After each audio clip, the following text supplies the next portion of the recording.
نبی کی بعثت کا مقصد بتایا ہے کہ آپ کی تشریف آوری کا مقصد کیا تھا. یتلو علیہم آیاتہ ویزکیہم ویعلمہم الکتاب والحکمہ. اللہ فرماتے ہیں کہ مقاصد بعثت میں سے پہلا مقصد جہالت کا خاتمہ ہے. پہلا مقصد جو ہے جہالت کا خاتمہ ہے. دوسرا مقصد بے راہ روی کا خاتمہ ہے. پہلا تو جہالت ختم کرنی ہے، دوسرا بے راہ روی کا خاتمہ ہے، اور تیسرا گمراہ کن شاعری، گمراہ کن نظریات، گمراہ کن عقائد ان سے دور ہونا ہے. یہ جہالت ہی تو ہے کہ ہم راہ حق کو چھوڑ کے راہ باطل پہ چل پڑے ہیں. مجھے آپ پانی دیں گے نا انصر صاحب، مجھے پانی دیں گے تو مجھ سے جمعہ پڑھایا جائے گا، وہ کرنا نہیں ہے. مجھے کوئی چیز دیں، مجھے بولا نہیں جانا.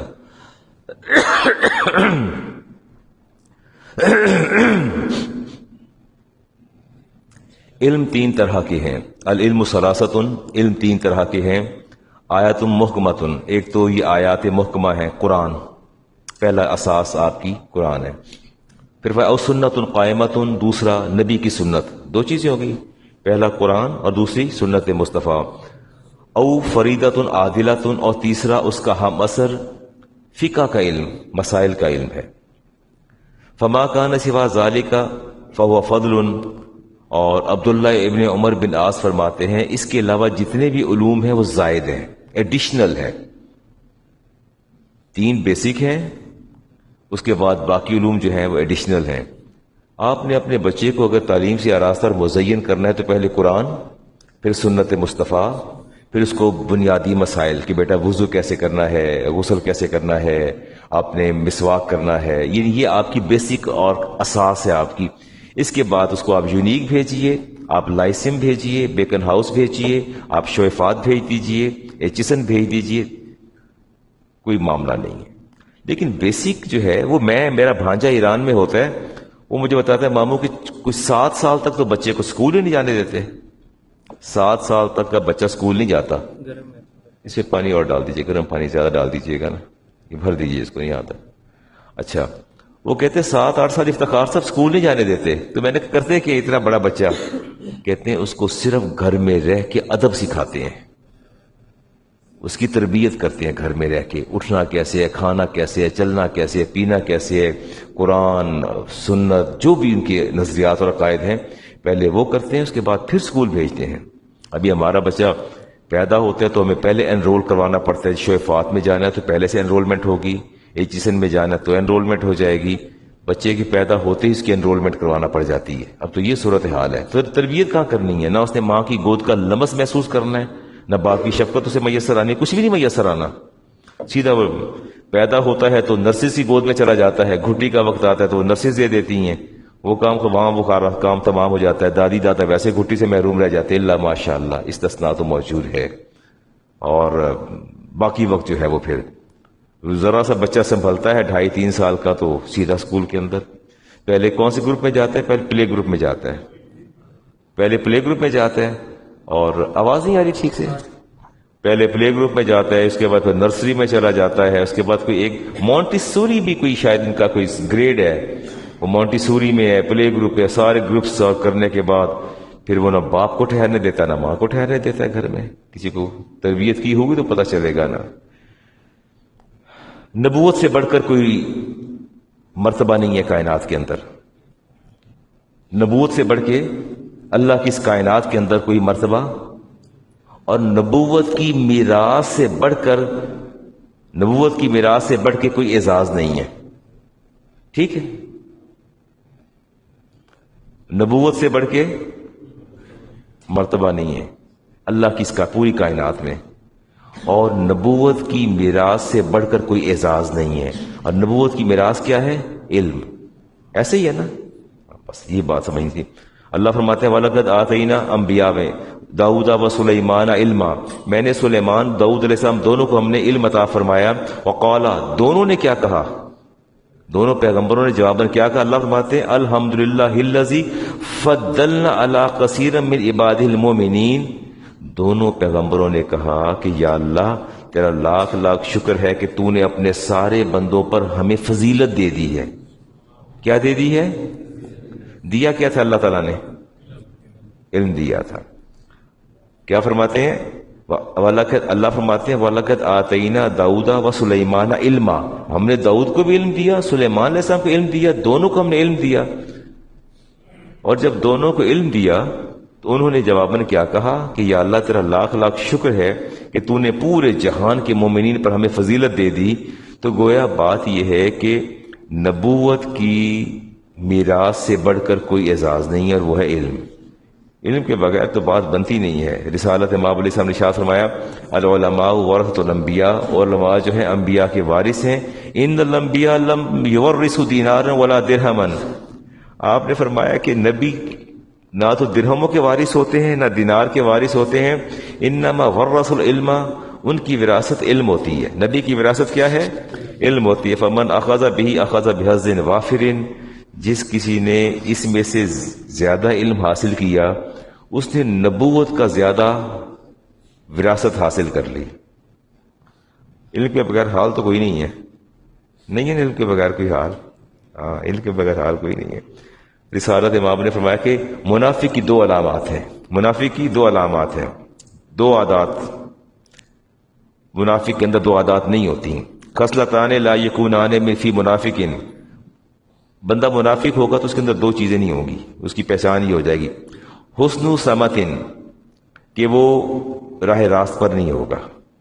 اور فرمایا وفقہ فی الدین، اور اسے دین کی فکر نہیں ہوگی، فقاہت اور سمجھ بوجھ نہیں ہوگی دین کی. جسے دین کی سمجھ بوجھ نہ ہو اسے اللہ کے رسول نے نفاق پر مامور فرمایا ہے. وہ نفاق، اس کے دل میں نفاق ہے. اچھا یہ مشکل سی بات لگتی ہے. یہ بچہ میرے سامنے بیٹھا ہے، بالکل کسی کی میں مثال لے لوں، آپ کو دین کی سمجھ نہیں ہے نا. اللہ کے رسول نے یہ منافق ہے، یہ منافق ہے جس کو دین کی سمجھ نہیں ہے. اب کیسے کہا؟ دیکھیں اس کو کھانے کی سمجھ ہے، پینے کی ہے، شادی کرنے کی ہے، لڑکی کو پسند کرنے کی ہے، پیسہ کمانے کی سمجھ ہے، دوسروں کو کیسے ڈومینیٹ کرنا ہے وہ ہے، پوزیشن کیسے کرنا ہے وہ سمجھ ہے، کاروبار میں بیٹ کیسے کرنا ہے وہ سمجھ ہے. ساری سمجھیں ہیں، نہیں ہے تو پھر دین کی سمجھ نہیں ہے. پھر اور منافقت کسے کہتے ہیں؟ بھئی یہی تو ہپوکریسی ہے نا. جو پوچھو کہ یار دعائے قنوت آندی عشاء میں کون سے واجبات اور فرائض کون سے ہیں، کہتے نہیں پتہ نہیں ہے. لڑکی وہ لینی، وہ کمال ہے، اس کے لیول کی ہے، وہ سمجھ آ گئی ہے، اس کی خوبیاں نظر آ گئی ہیں. اور جس نے قبر میں کام ہے وہ سمجھ نہیں آتی.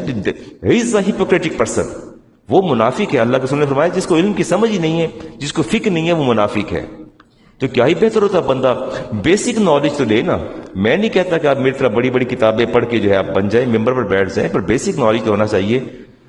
میرے نبی نے فرمایا کہ سلیمان علیہ السلام کو اللہ تعالیٰ نے 3 چیزیں کی آفر کی تھی. ایک اللہ نے علم، ایک مال اور ایک سلطنت. فرمایا تینوں میں سے ایک سلیکٹ کر لو. 3 آپشن دیے، ایک سلیکٹ کرنا تھا. سلیمان علیہ السلام نے علم کا انتخاب فرمایا. اللہ نے فرمایا آپ نے بہترین چیز کا انتخاب فرمایا ہے، ہم اس کے صدقے آپ کو مال بھی دیں گے اور سلطنت بھی دیں گے. تو مال بھی دیا اور سلطنت بھی دے دی. تو علم کا انتخاب کرنا چاہیے، علم سے دور نہیں رہنا چاہیے. اس لیے حدیث پاک میں آتا ہے یوزن یوم القیامت بداد علماء بدم شہداء. بڑی زبردست حدیث ہے، حدیث اور زبردست ہوتی ہے. فرمایا کہ روز قیامت علماء کے قلم کی روشنائی اور شہید کا خون دونوں نزدیک، اس کی قدر و قیمت جو ہے شہید کے خون کے برابر ہے. یہ آپ کو پتہ ہی نہیں ہے. مجھ سے پوچھ کے دیکھیں نا کہ میں نے کیسے آپ کے لیے میں نے تیاری کی اور میں یہاں آپ کے سامنے آیا. مجھ سے تو پوچھے نا، یہ مجھے پرنٹڈ تو کہیں سے نہیں ملا، میرے ہاتھ میری رائٹنگ ہے. تو فرمایا آپ نے ارشاد فرمایا کہ یہ بات یاد رکھنا یوزن یوم القیامتی، قیامت کے دن یہ جو روشنائی ہے قلم کی نوک سے نکلنے والی، فرمایا بداد علماء بدم شہداء، اللہ ایک میزان کے پلڑے میں شہداء کا خون رکھے گا، ایک میں علماء کی روشنائی کو رکھے گا اور پھر برابر تولے گا. علم کو آپ ایسے نہ سمجھا کریں علم جو ہے کوئی ایسی بیکار چیز ہے. مجھے آپ معاف کیجیے کہ آج میری طبیعت ٹھیک نہیں ہے. میں یہ تھوڑا قہوہ لیتا رہوں گا تو گلا پھر چل پڑے گا, پھر بات کرتا رہوں گا. وہ یہ نہ کہیے کہ علامہ صاحب نے ایک نیا ڈرامہ شروع کر دیا. ابھی گلا بند ہو جائے گا, صبح سے ایسے ہو رہا ہے پھر.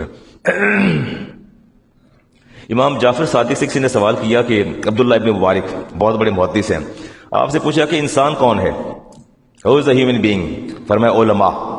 کون؟ علماء, جن پر انسانیت کا اطلاق ہوتا ہے. فرمایا بادشاہ کون ہے؟ کہا پرہیزگار. اور پوچھا سب سے احمق اور بے وقوف کون ہے؟ میاں صاحب, میاں شاہد صاحب, امام جعفر صادق سے پوچھا, شہزادہ رسول سے پوچھا سب سے احمق اور افتخار سے بے وقوف کون ہے؟ فرمایا جو دین کے نام پہ دنیا کماتے ہیں, جو دین کے نام پہ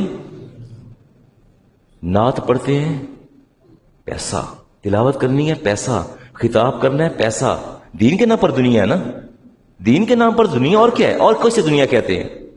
میں سب سے احمق اور بے وقوف وہ ہے جو دین پڑھے اور پھر اس دین کو یوٹیلائز کر کے پھر اس سے وہ کیا کرے, پیسہ کمائے. شیر خدا بہت روئے, ایک دن بیٹھ کے تو پوچھا کیوں روتے ہیں؟ کہا اذا عطا علی یومن, جب علی پر کوئی ایسا دن آ جائے, لا ازداد فی علما, میرے علم کے اندر اضافہ نہ ہو, یقربنی اللہ, اللہ تعالیٰ کا مجھے قرب حاصل نہ ہو, علم میں اضافہ نہ ہو. فرمایا فلا بورک لی فی طلوع الشمس ذالک الیوم, اس دن کے اندر میرے لیے کوئی برکت نہیں ہوتی. یہ بات یاد رکھیے کہ جس دن آپ کے علم میں اضافہ نہیں ہوا, کوئی نئی بات آپ نے نہیں سیکھی, کوئی ایک آدھ تو سیکھ لیا کرے نا.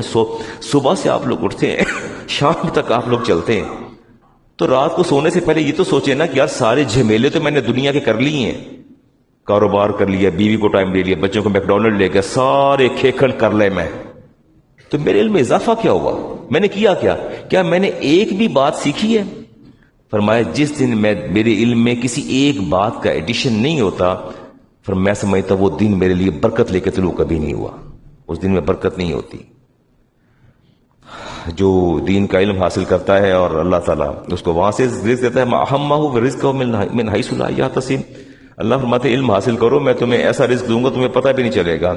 اور اللہ تبارک و تعالیٰ جسے بھلائی کا ارادہ کرتے ہیں اسے دین کی سمجھ بوجھ میں ترجمہ کر کے آگے جا رہا ہوں.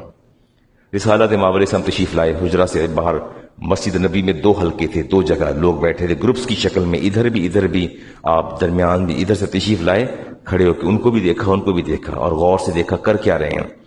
اور ایک گروہ جو تھا وہ اللہ کر رہا تھا. کیا کر رہا تھا؟ تسبیحات پڑھ رہا تھا, اور اوراد و وظائف کر رہا تھا, اور ذکر کر رہا تھا, آنکھیں بند کر کے اپنے ذکر میں مشغول تھا, مراقبہ کر رہا تھا, سب کچھ کر رہا تھا. آپ نے غور سے دیکھتے رہے. ادھر دیکھا تو سارے دوسرا گروہ جو تھا وہ آپس میں مسائل ڈسکس کر رہے تھے, کوئی قرآن کی آیت, کوئی حدیث, ڈسکشنز کر رہے تھے, دین پر بحث کر رہے تھے, فقہ پر بحث کر رہے تھے, مسائل پر بحث کر رہے تھے. آپ نے باواز بلند فرمایا, اشارہ کیا اس گروہ کی طرف, فرمایا فَإِن شَاءَ آتَاهُ وَإِن شَاءَ مَانَهُ, فرمایا یہ جو اللہ کر رہے ہیں نا, بیٹھے تسبیح پڑھ رہے ہیں, وظیفہ پڑھ رہے ہیں, اللہ کی مرضی ہے, انہیں چاہے دے یا نہ دے, وہ اس کی مالک کی مرضی ہے, عطا کرے. فَيَتَعَلَّمُونَ الْفِقْهَ وَالْعِلْمَ, اور جو یہ فقہ اور علم کی باتیں کر رہے ہیں, وَيُعَلِّمُونَ الْجَاهِلَ فَهُمْ, اور اپنی جہالت کو دور کر رہے ہیں, بے خبری کو دور کر. فرمایا افضل فَإِنَّا بُعِثْتُ مُعَلِّمًا ثُمَّ جَلَسَ فِيهِ, فرمایا فَأَفْضَلُ, فرمایا یہ سب سے افضل ہے. کبھی کبھار میں ایک دفعہ یہاں ایسا ہوا مسجد کے اندر, میں نے بہت یہاں ہمارے ہاں بھی ذکر کا اہتمام ہوتا ہے, تو میں نے کہیں ایسے کہہ دیا ہلکا سا, جنہوں نے ذکر کروانا تھا ہمارے اپنے محترم تھے, تو میں نے ان سے کہہ دیا, میں کہ یار مہربانی کرنا ذکر ذرا تھوڑا کٹ کر لینا. تو ڈیوریشن دورانیہ زیادہ تھا, تو میں نے ان سے کہا, تو انہوں نے کہیں آگے بات ٹرانسفر کر دی, اور پھر میرے کانوں نے بعض گشت سنائی دی, علامہ صاحب نے کوئی یار ذکر تو لوگ چلے ہیں. علامہ صاحب کیا کرے, علامہ صاحب تو مجبور ہیں, میرے نبی نے فرمایا یہ جو بیٹھے ذکر کر رہے ہیں اللہ کی مرضی نے دے یا نہ دے، اس مالک کی مرضی، کہ یہ جو دین کی باتیں کر رہے ہیں نا، یہ جو دین کی باتیں کر رہے ہیں، فرمایا جو سیکھ رہے ہیں، فَيَتَعَلَّمُونَ الْفِقْهَ، جو فقہ سیکھ رہے ہیں اور سکھا رہے ہیں، والعلم، اور علم سکھا رہے ہیں، وَيَعْلِمُونَ الْجَاهِلَ، اور بے خبروں کو خبر دے رہے ہیں، بے خبروں کو خبر دے رہے ہیں، فَهُمْ أَفْضَلُ، فرمایا ان سے یہ بہتر ہے۔ آگے کیا کیا فرمایا، فَإِنَّمَا بوئس تو معلمہ، مجھے میرے رب نے اصل میں معلم بنا کر بھیجا، استاد بنا کر بھیجا ہے، ثم جلس فیہم، ان کو چھوڑ دیا جو ذکر کر رہے تھے، ان کے اندر تشریف فرما ہو گئے جو دین کی باتیں سیکھ رہے تھے اور سکھا رہے تھے۔ بچوں ٹھیک ہے، آل رائٹ، کن کے اندر بیٹھے، جو دین کی باتیں کر رہے تھے، دوسرے کو سکھا رہے تھے، یار نہیں وطر ایسے پڑھنے ہیں، سنت موقدہ ایسے ہیں، طہارت ایسے ہے، پاکیزگی ایسے ہے، جو سکھا رہے تھے ان کے اندر میرے نبی تشریف فرما ہوئے۔ وہ ذکر والوں میں نہیں بیٹھے، فرمایا میں ان میں نہیں بیٹھوں گا، میں ان میں بیٹھوں گا۔ ان کو تو پتہ نہیں اللہ کو دے یا نہ دے، اللہ کی مرضی، ان کو تو اللہ ضرور دے گا، اور یہ افضل ہے، سب سے زیادہ افضل ہے۔ اس لیے میں کہتا ہوں کہ علم کی قدر کیا کریں۔ امام حسن بصری فرماتے ہیں، حدیث نقل کرتے ہیں، قال نبی علیہ السلام علی خلفائی رحمت اللہ، اللہ میرے خلیفہ خلفاء پر رحم کرے۔ قیل، آپ سے پوچھا کہ من خلفاء کو، آپ کے خلفاء کون نے؟ قال الذین یحبون سنتی۔ ایک کے جانے کے بعد جانشین کی فکر پڑ جاتی ہے، ایسا ہوتا ہے نا کہ اس کے جانشین کون بنے گا، ایسا ہوتا ہے۔ آپ نے مجھے میرے جانشینوں پر اللہ تعالیٰ اپنی رحمتوں کو نازل فرمائے۔ فقیل، آپ سے پوچھا کہ یا رسول اللہ من خلفاء، کہ آپ کے خلفاء کون ہیں؟ فرمایا قال الذین یحبون سنتی، میرے خلفاء وہ ہیں جو میری سنت سے محبت کرتے ہیں۔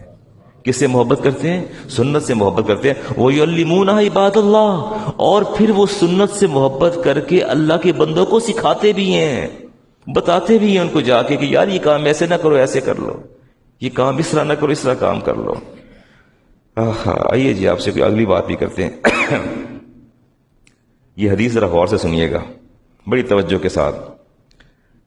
آج بھی ہمارا جتنی بھی علوم ہیں، اب جتنے بھی لوگ بیٹھے ہیں، یہ آئی ٹی کے لوگ بیٹھے ہیں جی، اپنے شکیل صاحب اور افتخار صاحب تو ویسے ماشاءاللہ ملٹی پرپز پرسنالٹی ہیں، یہ اپنے بزنس پوائنٹ آف ویو سے، کنسٹرکشن کے اعتبار سے بیٹھے ہیں، ہر ایک کی فیلڈ ڈفرینٹ فیلڈس ہیں، سارے کی کیٹیگوریکلی ڈفرینٹ۔ یہ بچے بیٹھے میرے سامنے، ہر ایک کی فیلڈ، فیاض صاحب کی اپنی فیلڈ ہے، سب کی اپنی، ڈاکٹر فیاض صاحب کی اپنی فیلڈ ہے، سب کے اپنے فیلڈز ہیں، پرفیکٹ ہیں۔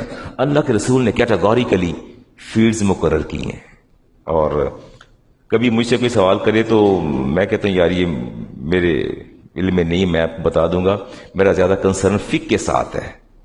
مجھ سے پوچھا کہ وہ علامہ صاحب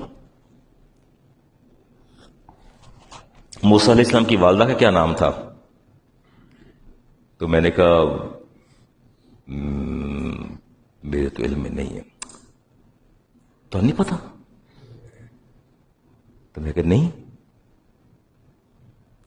تو میں کہا آپ ان سے کیا کام ہے؟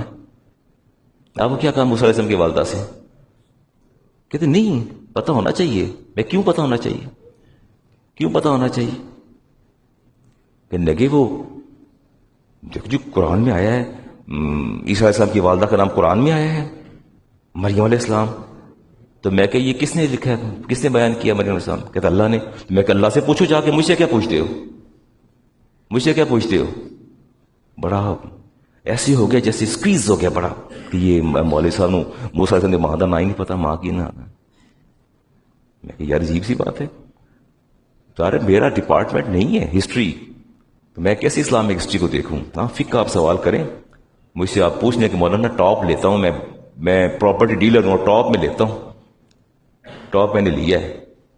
افتخار اور شکیل صاحب کا سودا میں نے کروا دیا ہے، نہ ان کون سے ملنے دیا، کون سے ملنے دی۔ ہاں جی افتخار صاحب کتنے دا پلاٹ بیچنا جی؟ انہوں نے کہ میری ڈیمانڈ جو ہے جی 2 کروڑ کی ہے۔ کہ ٹھیک ہے 2 کروڑ ٹھیک ہے۔ ان سے کہتے ہیں ہاں جی کنے دا؟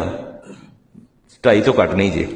ان سے 2.5 لے لیا، ان کو 2 کروڑ دے دیا، 50 اوپر رکھ کے تو کہا یہ میرا ٹاپ ہے، یہ حلال ہے۔ مجھ سے پوچھے میں اس کو حرام ثابت کرتا ہوں، میں بھی آپ کو حرام ثابت کر کے دیتا ہوں، حرام ہے یہ ناجائز ہے۔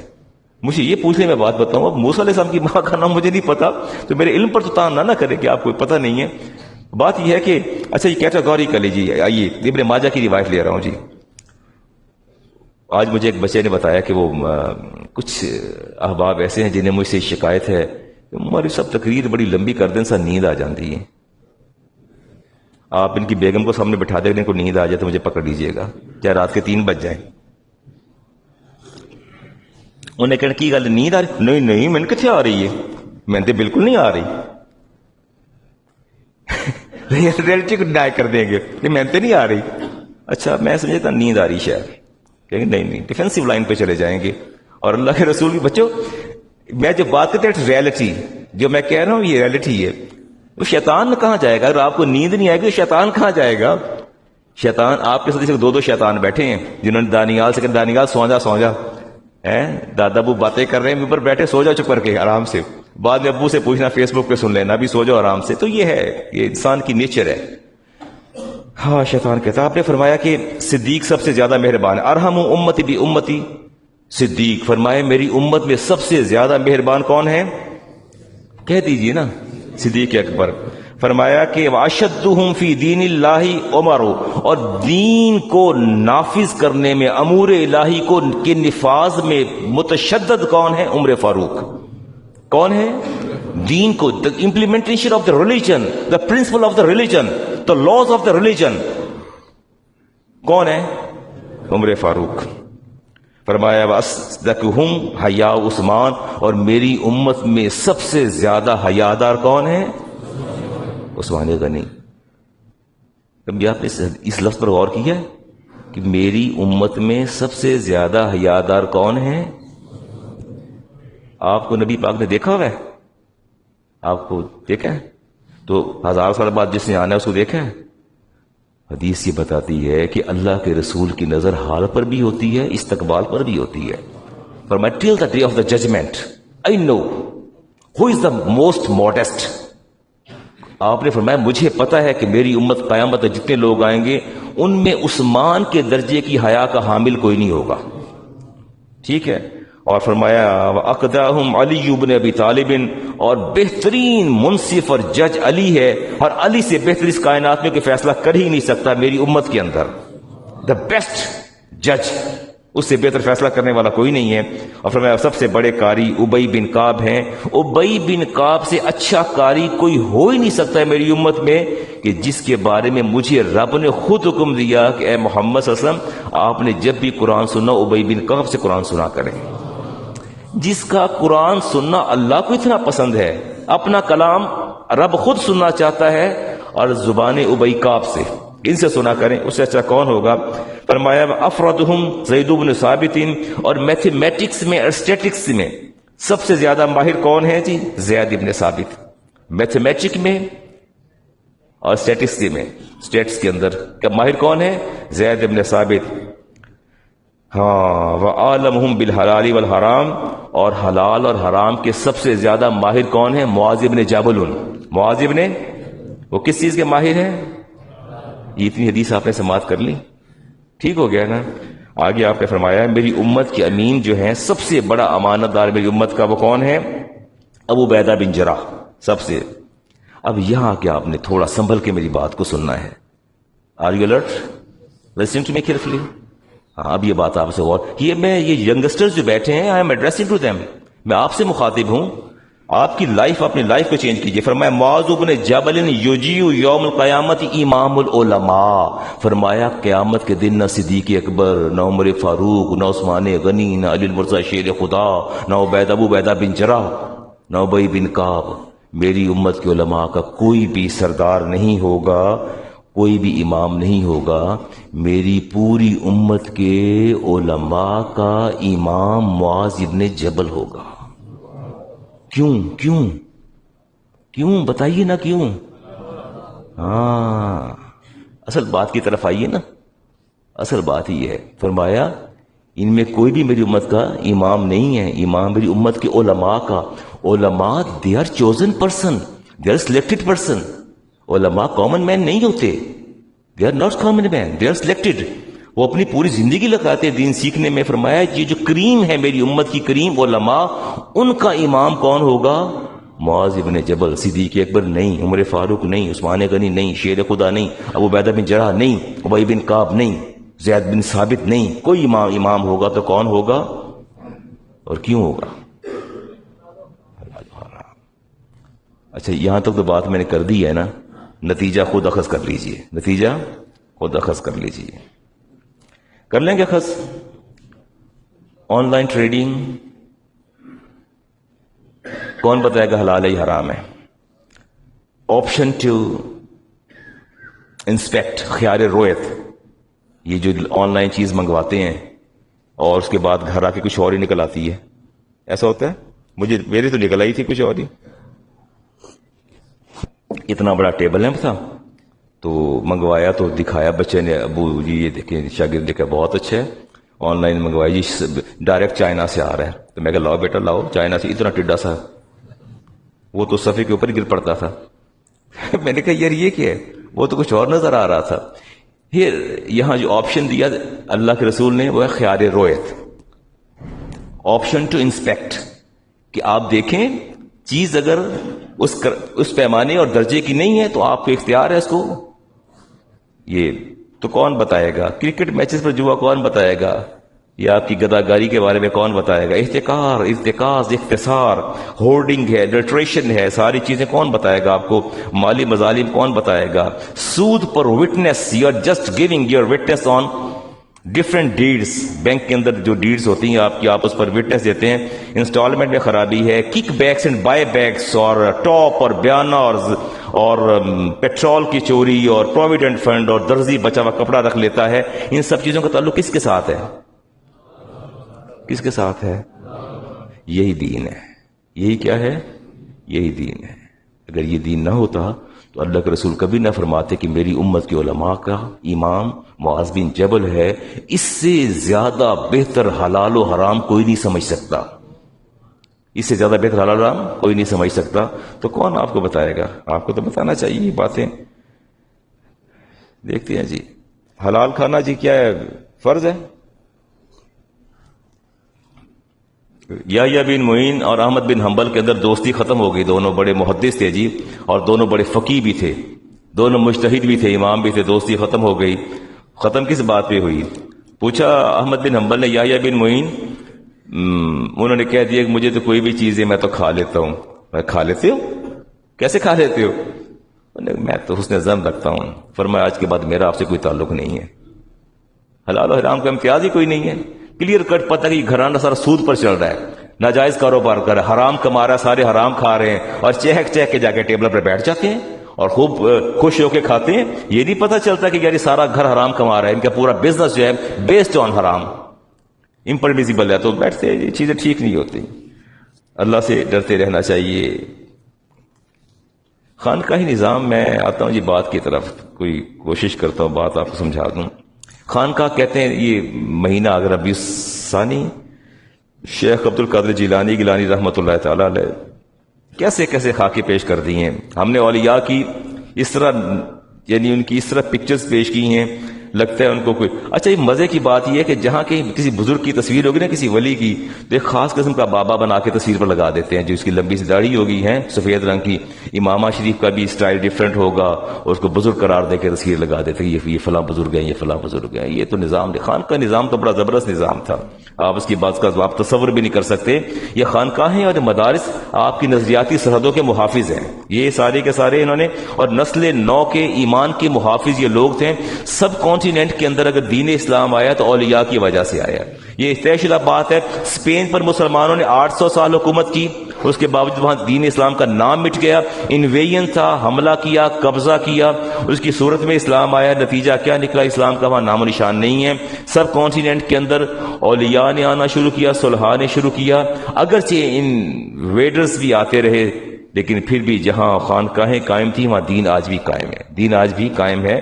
تو یقیناً ہر بندے کی یہ خواہش ہے کہ میرا جو ہے وہ اپنا ایمان سلامت رہے. وہ امیر مینائی نے کہا تھا کچھ رہے یا نہ رہے یہ تمنا ہے امیر، آخری وقت سلامت میرا ایمان رہے. تو ایمان کی سلامتی جو بنیادی چیز ہے، یہ خانقاہیں آج بھی مصر کے اندر جتنی بھی خانقاہیں ہیں، ان خانقاہوں کے اندر اگر آپ دیکھیے گا تو پراپر ان کا جو مقصد تھا وہ ویلفیئر تھا. These are the best NGOs. Actually اگر آپ کو میں ان ماڈرن ورڈز اگر میں آپ کو خانقاہ سمجھانا چاہوں، یہ NGOs تھیں.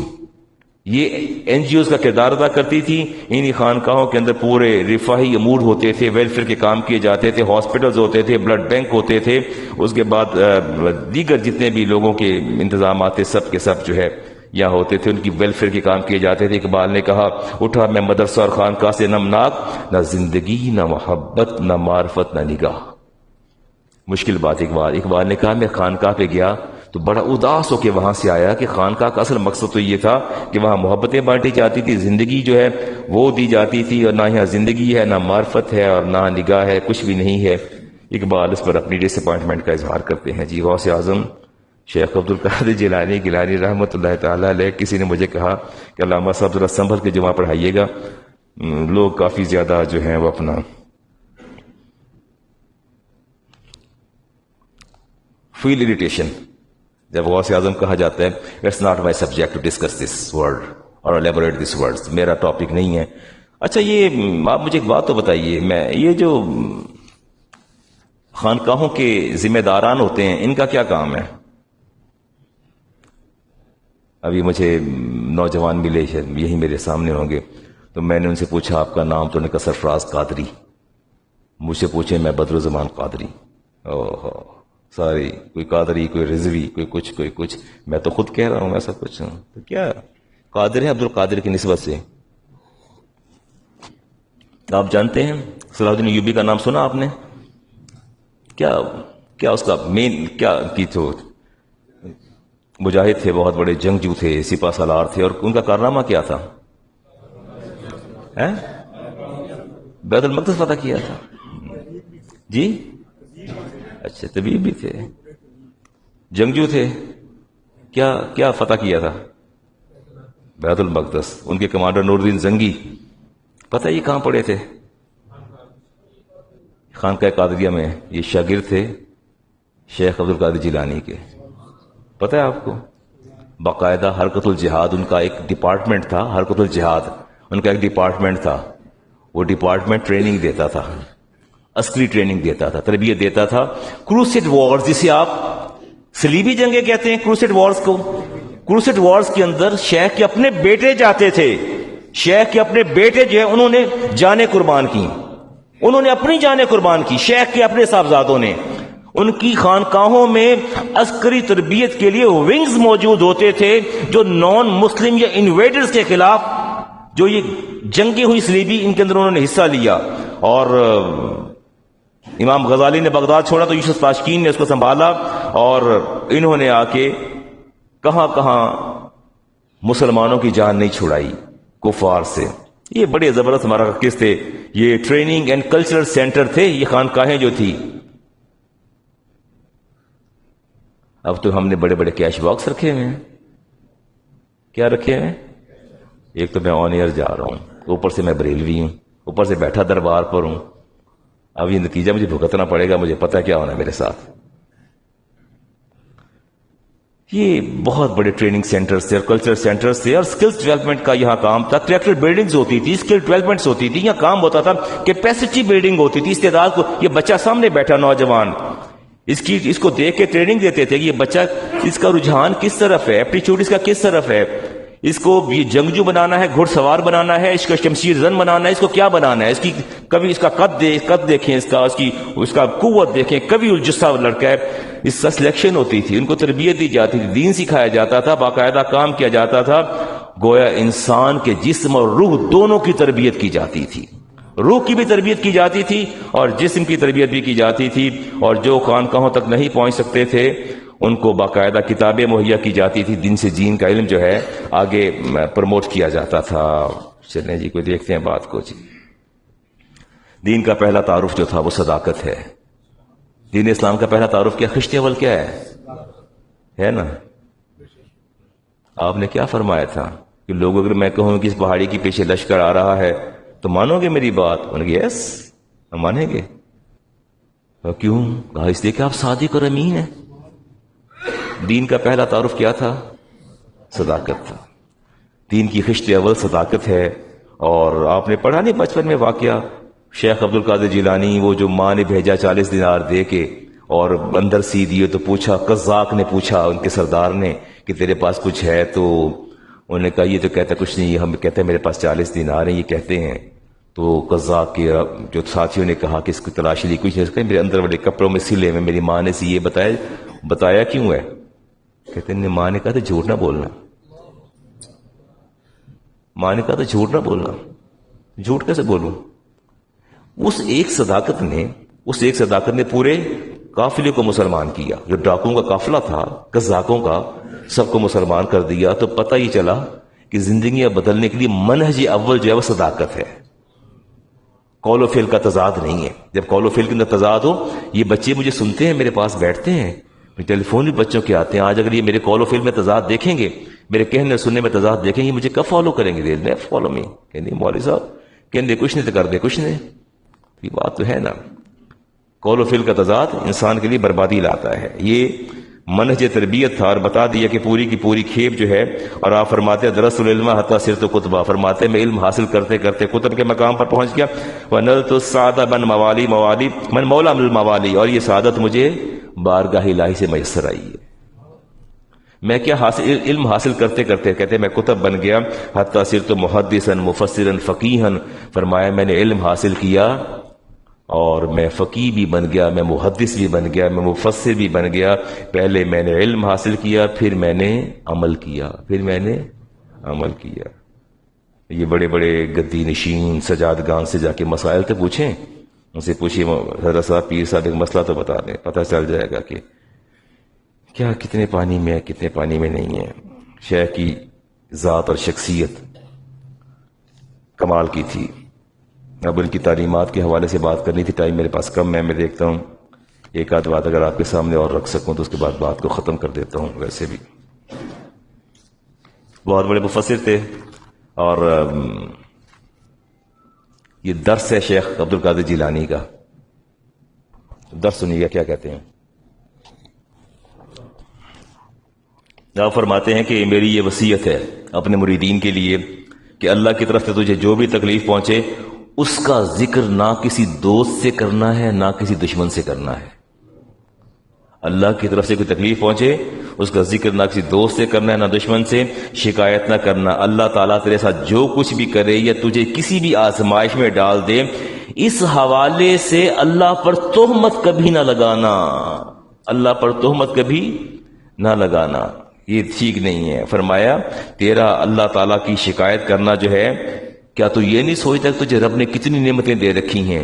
اگر ایک ابتلا آزمائش میں تجھے مبتلا کر دیا، یا آپ جتنے بھی لوگ بیٹھے ہیں اس میں بشمول میرے، میں نے افتخار صاحب سے کہا مجھے آنکھوں میں دقت ہے، تکلیف ہے. انہوں نے مجھے کل پرسوں کہا کہ علامہ صاحب تشریف لے جائیں، چیک کروا لیں آنکھیں. میں نے چیک کروائی ہیں تو مجھے انہوں نے کہا کہ پاسبل ہے کیٹریکٹ ہے، آپ کو آپریٹ کرنا پڑے، اور ابھی آپ میڈیسن ڈالی تو واپس آ جاؤں. تو میں واپس آ گیا، ظاہر ہے جاؤں گا دوبارہ. کچھ ٹیسٹ فردر رہ گئے میرے. تو اب یہ بات تو یہ ہے کہ میں اس کو پکڑ کے بیٹھ جاؤں کہ وہ جی مجھے یہ ہو گیا، مجھے وہ ہو گیا. تجھے باقی میاں شاید سے باقی جو نعمتیں خدا نے دی ہیں وہ نہیں آپ سوچتے؟ وہ بھی تو دیکھیں نا. آپ نے فرمایا وَإِن تَعُدُّوا، اللہ فرماتے ہیں ان تَعُدُّوا نِعْمَتَ اللَّهِ لَا تُحْصُوهَا، اللہ نے تمہیں اتنی نعمتیں دے رکھی ہیں، شمار کرنا چاہو تو شمار نہیں کر سکتے. فرمایا کبھی غلطی نہ کرنا، اللہ کی شکایت کبھی کسی سے نہ کرنا، نہ اپنے دوست سے کرنا، نہ دشمن سے کرنا. میرے پاس وقت نہیں ہے، مگر نہ میں آج چیزوں کو اور الیبوریٹ کرتا، آپ سے بات کرتا. اچھا جی، وہ کچھ تلقین کراتے جی، میں دیکھ لیتا ہوں. خالط العلماء، آپ فرماتے ہیں کہ علماء کے ساتھ مخلوط رہا کرو. بس میں گوئنگ ٹو وائنڈ اپ. میرا نا آج گلا بالکل ساتھ نہیں دے رہا تھا. تھوڑی دیر بعد نا گلے میں کانٹے چبھتے ہیں شدید اور آواز بند ہو جاتی ہے. ایسی کوئی طبیعت ہوئی ہے تو یہ میں نے کہا والے کے لے رہا ہوں. خالط العلماء بحسن ادب، علماء کے ساتھ ملو. کون کہتے ہیں؟ شیخ عبد القادر جیلانی المعروف غوث فرماتے ہیں علماء کے ساتھ حسن ادب کے ساتھ پیش آیا کرو. وَتَرَكَ الْاعْتِرَاضِ عَلَيْهِمْ، علماء پر اعتراض نہ کیا کرو، علماء پر اعتراض نہ کیا کرو. وَطَلْبُ الْفَائِدَةَ مِنْهُمْ، طلب الفائدہ من، ان سے فائدے اٹھایا کرو. لِيَنَالَكُم مِّنْ عُلُومِهِمْ وَتَعُودُ عَلَيْكُمْ بَرَكَاتِهِمْ. فرمایا تم علماء کے ساتھ ادب کے ساتھ بیٹھو گے تو ان کی برکات کا ظہور تمہاری زندگی کے اندر ہو جائے گا. فرمایا خیال کیا کرو، علماء سے محبت کیا کرو. يَنبَغِي لِلْمُؤْمِنِ أَن يَشْتَغِلَ أَوَّلًا بِالْفَرَائِضِ فَإِذَا فَرَغَ مِنْهُ اشْتَغَلَ بِالسُّنَنِ. فرمایا پہلے فرض پورے کرو. میں پچھلے دنوں شادی پر تھا تو جب بارات کو روانہ، میرے بھانجے کی شادی تھی، بارات پر روانہ ہونا تھا تو وہ میرا ایک بھانجا سامنے بیٹھا ہے، وہ مسکرا کے سر نیچے کر رہے ہیں، تو اپنے چھوٹے بھائی کو لے کے چل دیے. تو میں نے کہا بھائی یہ کہاں چل دیے؟ انہوں نے کہا جی ہمارے ہاں ایک یہاں اس علاقے کی رسم یہ بھی ہے، روایت، کہ بارات روانہ ہونے سے پہلے بچہ جو 2 نفل ضرور ادا کرتا ہے، تو یہ نفل ادا کرنے جا رہے ہیں. میں نے وہیں دور بیٹھا آواز دی، میں کہ میری بات سنو، پہلے اس کو ظہر کی نماز پڑھاؤ پھر نوافل پڑھو. میں نے حضرت صاحب کی ڈیوٹی لگائی، میں کہ ساتھ جا رہے ہیں، تو دوسرے سے میں نے چھوٹے بھانجے سے کہا، میں کہ پہلے ظہر کی نماز پڑھنا بعد میں نفل ادا کرنا. کہتے نوافل ادا کرتے ہیں 2 تاکہ خیر و برکت سے دلہن وہ اپنے گھر کو واپس آئے. تبھی آ جائے دلہن، اللہ لے آئے گا، پہلے فرض تو ادا کرو نا. تو یہ خالی نفل پڑھ کے بھاگ آؤ گے باہر. تو اچھا کیا بچوں نے میری بات کو سنا، پہلے نماز ظہر ادا کی، اس کے بعد نوافل ادا کی. اگرچہ میری باتوں پر گراں اور بھاری گزری ہوگی کہ 4 منٹ فارغ ہو کے آنا سی دیکھتے آدھا گھنٹہ لگ گیا. تو پہلے نہیں آپ فرماتے ہیں اولاً بالفرائض، پہلے فرض ادا کرو، فَإِذَا فَرَغَ مِنْهَا اشْتَغَلَ بِالسُنَن، اس کے بعد پھر سنتیں پڑھو. جو انسان فرائض سے فارغ ہو کر نہیں ہوتا اور سنتیں اور نوافل ادا کرتا ہے، وہ احمق اور حماقت کا شکار ہو رہا ہے. اللہ تعالیٰ اس سے جو ہے اس کے فرائض بھی قبول نہیں فرماتا. تو حدیث پاک بھی موجود ہے. کسی نے سوال پوچھا تھا کہ دکاندار ہے جی، وہ 2 بھائی ہیں جی. وہ کہتے ہیں ہم 2 بھائی ہیں اور جوائنٹ، اب سن لیجئے کہ بات کو، جوائنٹ اونرشپ ہے شاپ کی. تو کہتے ہیں کہ اس جوائنٹ اونرشپ کے اندر میرا بھائی کہتا ہے کہ جی میں نے دکان کرائے پہ اپنا حصہ کرائے پہ دینا ہے. ایک جوائنٹ اونرشپ میں شاپ ہے، 2 بھائیوں کی ہے، ایک کرائے پہ دینا چاہتا ہے، دے سکتا ہے اپنا حصہ؟ بتاتے پھر بات چلے آگے کریں. دے سکتا ہے؟ کیوں شکیل صاحب؟ جوائنٹ اونرشپ کے اندر آپ یا تو پوری شاپ دیں گے، کرائے پہ دیں گے تھرڈ پارٹی کو، اس سے جو آئے گا اس سے اپنا حصہ وصول کر لیجیے جو آپ کا اپنا حصہ ہے. ٹھیک ہے، ایک تو یہ ہے. دوسری صورت یہ ہے کہ آپ اس کے اندر یو ہیو ٹو ایریکٹ اے وال، اس میں دیوار ایریکٹ کریں، اس کے بعد فیصلہ کریں کہ آیا اس کا حصہ کون سا ہے، آپ کا کون سا ہے. اس میں آپ ادروائز نہیں. صرف ایک ہی اس کا راستہ ہے کہ آپ دکان اگر مشاع ہے، جوائنٹ اونرشپ پہ ہے، تو آپ اس کو اپنے پارٹنر کو تو کرائے پر دے سکتے ہیں. دوسرے بندے، افتخار صاحب آپ کا گھر ہے ایک، آپ کہتے ادھا دینا کرایہ تھے، ادھا میں نہیں دینا، تو اس میں غیاث صاحب بھی مالک ہیں، آپ نہیں دے سکتے. یا تو پورا گھر دیں، کرایہ بھائی دونوں آدھا آدھا بانٹے، نہیں تو پھر ایسا کریں کہ اس کو سیپریٹ کر دیں گھر کو. یہ بھی نہیں صورت تو پھر ایسا کریں کہ اپنا بھائی کو کرائے پہ دے دیں گے، اسے کرائے پر لے لیں، تھرڈ پارٹی کو آپ نہیں دے سکتے. بس یہ کوئی آخری بات کر کے بات کو ختم کرتا ہوں. انہوں نے پوچھا تھا کہ in our factory employees are given 15 minutes for Asr and Maghrib prayer. Shakeel I am addressing to you my son. Factory کے اندر ہمیں 15 سے 20 منٹ ملتے ہیں عصر اور مغرب کی نماز کے لیے. تو کہتے ہیں however some workers takes 45 minutes to offer their prayers. وہ لیتے ہیں بریک کا، they utilize 45 minutes in spite of 15 minutes. so 15 minute کے بجائے وہ لے لیتے ہیں جی 45 منٹس یوٹیلائز کرتے ہیں. کہتے ہیں either is permissible or impermissible، یعنی کہ جائز اور حلال ہے یا نہیں حلال ہی کیا ٹھیک ہے. what is the ruling about such employees who do not fulfill their duties؟ کیا کریں اس کا جی؟ وہ میں تو خود پھنستا ہوں. مجھے بچوں نے کہا تھا کہ علامہ صاحب 2 بجے سے جماعت کھڑی کروا دیا کریں، کیونکہ ہم نے آفس جانا تھا، ہمارا ٹائم اتنا ہوتا ہے. تو میں پھر باز نہیں آیا، پھر باتوں میں آگے نکل جاتا ہوں. تو وہ کہتے ہیں یہ حلال ہے یہ حرام ہے، کیا کرنا چاہیے؟ It is necessary the employee to completely focus on their work. Employee کے لیے ضروری ہے کہ اپنے ورک پر فوکس کرے اور خیال کرے اس چیز کا. جو اسائنمنٹ اس کو دی گئی ہے، he is not even permitted to offer supererogatory prayers without the permission of his owner. وہ اپنے مالک کی مرضی کے بغیر نفل بھی نہیں پڑھ سکتا. اگر آپ نکلے ہیں نا دفتر سے، فیکٹری سے نکلے ہیں، تو آپ صرف فرض نماز پڑھیں گے اور سنت موقدہ پڑھیں گے، آپ نوافل بھی نہیں پڑھ سکتے. آپ کو واپس جانا پڑے گا، خیال کرنا پڑے گا. یہ جو اوبلیگیٹری پریئرز ہے، جو فرض نماز ہے، وہ تو آپ پڑھ سکتے ہیں، اس سے زیادہ آپ نہیں پڑھ سکتے. اور اگر آپ نے یہی کچھ کیا کہ 15 منٹ جو ہیں وہ ملتے تھے، 45 لگا کے جاتے رہے ہیں، تو آپ کو at the end of the month you have to calculate all the hours. سارے آرز آپ کو کیلکولیٹ کرنے پڑیں گے. Then you have to pay back your salary, یعنی you have to deduct your salary. جتنے آرز آپ نے کام نہیں کیا وہ پیسہ آپ کے لیے حلال نہیں ہے. ٹھیک ہے. سیکنڈ آپشن یہ ہے کہ اپنے مالک سے کہہ دیں کہ جی مجھے رخصت دے دو، میں نے جمعہ پڑھنا ہے، نماز پڑھنی، اتنا ٹائم مجھے دے دیں، ریکویسٹ کر لیں، بار بار ریکویسٹ کریں، مجھے ٹائم زیادہ کر دیں، میں اتنا ٹائم بعد میں دے دوں گا.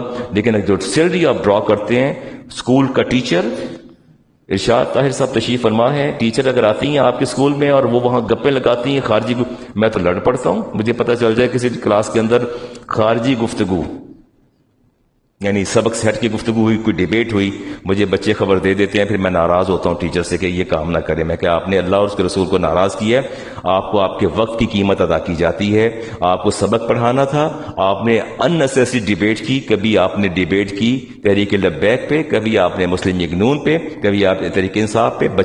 بچے بڑے شرارتی ہوتے ہیں، جتنے یہ شرارتی طالب علم ہے اتنا کوئی بھی نہیں ہوتا. ان کا کام پتہ کیا ہوتا ہے؟ ہلکی سی چنگاری چھوڑتے ہیں، ہلکی سی، استاد جی وہ ایسا ہو گیا، تو استاد صاحب فوراً پھول جاتے ہیں، انہیں ہوش ہی نہیں ہوتی، وہ اپنے دلائل سے ثابت کرنا شروع کر دیتے ہیں. دلائل میں پیریڈ گزر جاتا ہے اور ڈیبیٹ شروع ہو جاتی ہے. تو وہ تو پیریڈ تو گیا نا سارا. میں نے تو زندگی، میری 60 سال عمر ہو گئی، میں تو جب بھی 37 سال ہو گئے مجھے پڑھاتے ہیں، 37 ایئرز گون. افتخار صاحب بچے باز آتے ہی نہیں ہیں، انہوں نے آپ کو چھیڑنا ہی چھیڑنا ہے. جب دیکھا نا استاد کو گونی والا کہ چل یار بسم اللہ کر، اور سوال اٹھا دیں گے. اور ایسے external questions, they will raise such kind of questions جن کا کوئی سبق سے کوئی تعلق نہیں، وہ پیریڈ آپ کا پورا لے جائیں گے. ٹھیک ہے، وہ سرخرو اور ہم یہ سفید داڑیوں والے بیوقوف بن کے اور گپ پہ باہر آ جاتے ہیں.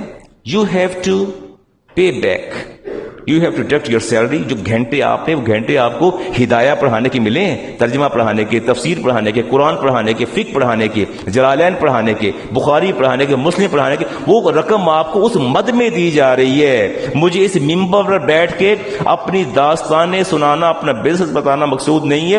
اگر ایگزامپل سائٹ کرنا ہو that is an other thing, لیکن میں پرسنل اپنی پروجیکشن کو میں نہیں کر سکتا. اگر میں کرتا ہوں تو مجھے جو سیلری دی جاتی دیٹ شوڈ بی ڈیڈکٹڈ. وہ میرے پیسوں سے کاٹنی چاہیے کہ مولانا کے پیسے کاٹے مولانا کے.